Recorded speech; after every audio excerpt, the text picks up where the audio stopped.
I think there's a lot to unpack here. For people who don't know, you might not know this if you're just newer to the lefty sphere, if you weren't around in the TYT heyday. And I guess I should pass the baton to Gavin to let him talk about this. I was not around for TYT in the heyday. Everything I know about this era of TYT, when they actually did do their authentic reporting in a way that had widespread reach, is kind of retroactive. Like they were winding all of that down by 2018, when I was starting to get really into like what's going on political YouTube, because that had passed me by mostly, sans like the occasional Kyle Kulinski video before that time period, before the squad movement and the Justice Democrat things really took hold. But people like Jordan Cheriton, who's a good friend of ours, and others, worked hard to build the reputation of TYT actually on the ground. TYT Reports, TYT Investigates. These were things that added a certain level of prestige, a certain level of validation to TYT, something that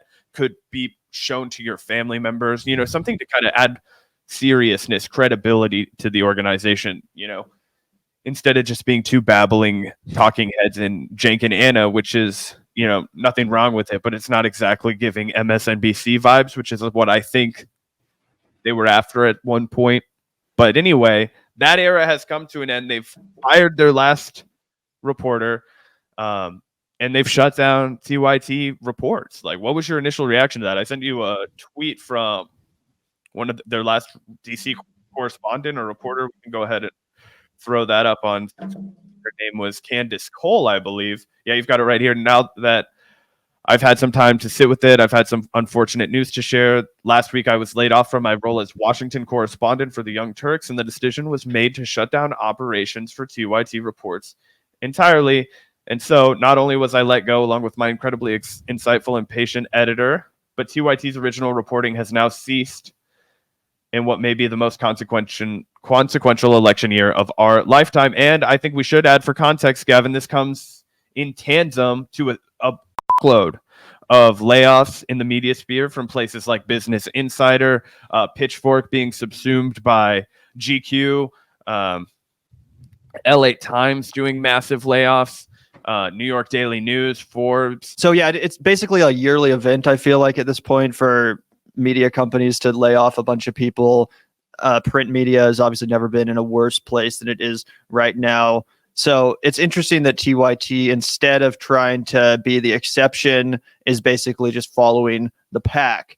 And they've shuttered TYT Reports, which I have mixed feelings on. On one hand, I want to say, like, yeah, probably not the worst idea ever. Who was really watching TYT Reports? Who was really consuming whatever the hell TYT Reports was creating?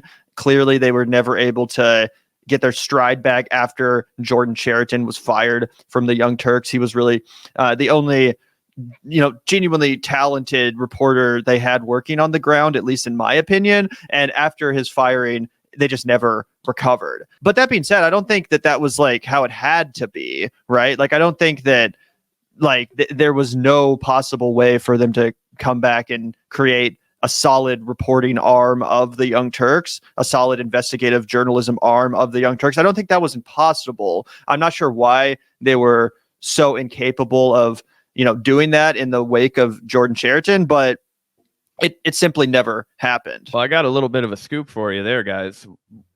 Little birdies, sometimes they come and sometimes they go, right? And one of the things that I heard was that one of the things that happened was they brought in this, who was described to me by an unnamed source as a pea-brained cable news bro, named Jonathan Larson. Sorry, excuse me. Oh, anyway. Is that this guy that Candace is crediting as her incredibly insightful editor? Yes. So that's why I'm adding some context here. This is what I got. Is who apparently who used to be a top producer for Keith Olbermann over at MSNBC. So that's just an interesting, turn of events. Which, because again, I'm not familiar with the Candace Cole. I certainly haven't been following the TYT investigation or the TYT reporting arm over the last couple of years. I don't think anybody has been. So I think it's fair to say that as well, we have solidarity for workers who have been laid off. It hasn't exactly been a smashing success since they, parted ways with Jordan Cheriton, right? Anyway, and like I'm saying, this is just what I've been told, right? You guys can take it with a grain of salt. We can double check and verify that Jonathan Larson guy did work for Keith Olbermann if you guys want. I believe. Oh, He did. It was in his bio on Twitter. Yeah, exactly. It's on like Countdown with Olbermann and Anderson Cooper 360. See, what happened is they decided to go in a way more corporate news direction, and the people didn't want that. In fact, the only reason they tuned into TYT in the first place was because it kind of offered something different, right? What Jordan Cheriton was offering was different, and now he's kind of taken it over to status quo. But yeah, it just makes me wonder what they're doing over there. What's the game plan for TYT? I think that it all comes back to my theory that they expanded, that they wanted to be like, they made so many horrible business decisions, right? They wanted to be on regular TV. Nobody wanted them on regular TV, right? Regular TV was dying. The entire original idea, right? What made them unique was that they were on YouTube and that anybody could see them on YouTube.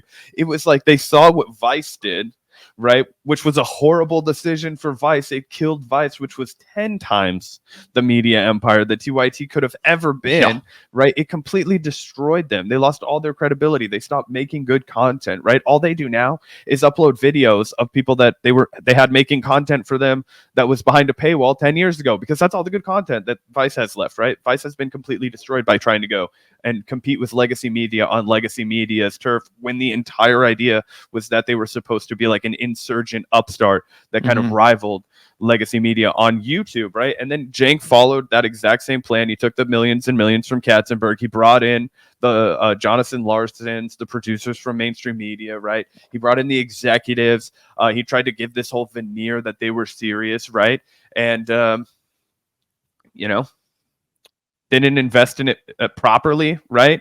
Was constantly worried that the, original reporting would upstage him, that he wouldn't be the star, I think is what we could probably draw from it. Also, it probably doesn't make as much money now that it's not the Bernie Sanders era. I don't know. Yeah. It just seems like basically what this is they've lied to you and pretended that they're doing this for like some sort of like moral reason, when at the end of the day, Cenk is just going to run it like a cold clinical businessman. And when it stops making him money, and when it stops being something that he can market and fundraise off of, then he's just going to excise it like a tumor. If you look here, I just noticed this, I guess, is one of the last articles for TYT Reports that Candace Cole ever wrote. If you try to click the link, however, it's not found. So I guess they've just scrubbed all the reporting ever from TYT Reports. And wasn't that just a puff piece for Cenk's going nowhere presidential campaign? I'm pretty sure that's what this lady's been up to, right? Is that they just got directed to write like PR for Cenk's campaign. And now that his campaign's over, there's absolutely nothing for them to be done. So that's super shady, honestly. It is. Like, this is bull. Like, Cenk can try and like cry and be like, they excluded me. It's like, bro, you didn't resign from the news show you were doing. You continued to do the news show while you were ostensibly campaigning for president, which you put absolutely no legwork into besides a media tour, right? You were going to be a write-in in New Hampshire. You didn't even go to New Hampshire on the day of the New Hampshire primary, and you were having your own network, which is supposed to be a serious journalist outlet, doing PR for you. Like, if I was Candace Cole, I would have refused, bro. But I get it. You can't, like, it's so easy to say that. I mean, I can say pretty confidently I would have refused. I was never going to have a career in media. But Jesus Christ, I know it's hard out there. There's all the layoffs. Maybe she has a family she has to take care of. But it's like, Jesus Christ, how bad would it feel? Cenk Uygur files challenge against Dems for handling Florida primary to Biden. And it's just like, rah. This is my boss. I was told to write this about him. Like, so cringy. Yeah, totally. And it's also kind of funny that this was her last article, because it's like, is Cenk's failed presidential campaign, did that suck up all the money that was going to TYT Reports? Like, is that why all these layoffs are happening? Because Cenk's failed presidential campaign sucked up so much funds? Who knows? But it's definitely not a great look as far as the financial end of TYT goes. And it's worth reminding people that TYT wasn't always so stripped back. Like, now it really does kind of feel like it's just Cenk Uygur, Anna Kasparian, and The Damage Report. John Iadarola has his own show, The Damage Report, which does decent. Like, the numbers on there are sometimes fairly impressive. I think it's like probably sustainable and profitable. But back like when I was a big TYT fan in 2016, it was a serious network. Not only did they have Jordan Sheraton on the ground doing actual reporting, like not just fake articles on a Substack and call it journalism. Like, no, he was actually on the ground talking to people at Trump rallies, at Standing Rock, doing really good investigative reporting. But also they had like a bunch of other shows. Like they had What the Flick. I don't know if any of you guys remember that, but that was like their film channel where they had a bunch of like serious movie critics, like people like Alonzo Duralde and Matt Atchity, Christy Lemire, like real fucking film critics on their great movie show. I used to always love tuning in to What the Flick. And yeah, it's just like, I don't know. And they never were able to recapture any of that. They didn't seem to try very hard either. So yeah, it's bizarre, but I will say, just from a purely capitalist perspective, I guess this is the right thing to do for Cenk and Anna. I do think at this point, TYT basically is Cenk and Anna. I think most people, when they think of TYT, they think of Cenk and Anna. When they watch a TYT clip, if it's not Cenk and Anna, they probably click away. At least that's what I do. Unless it's Damage Report. I think John does have his own audience, to be fair. Enough. Yeah, fair enough. But again, in lieu of charismatic reporter like Jordan Sheraton, I don't think people are really going to TYT to like read an article, right? Like sit down on their computer and like read a 2,000 word article about some shit. What's so stupid is the whole point of TYT is, of course, they weren't going to do that. That's why you started making news content on YouTube, right? It's like the whole online media sphere on the left has come full circle where it's like, okay, where do we want to go with our message? Oh, we want to go where we can reach people, right? And now it's kind of like going all around where it's like, actually, you know what we should do? Let's go back to being as unrelatable as possible and replicate exactly what mainstream media does so we can be seen as serious. It's like, fuck you, dude. Why are you so up your own ass that you care about some like random amorphous capitalistic interpretation of what's serious and credible, bro?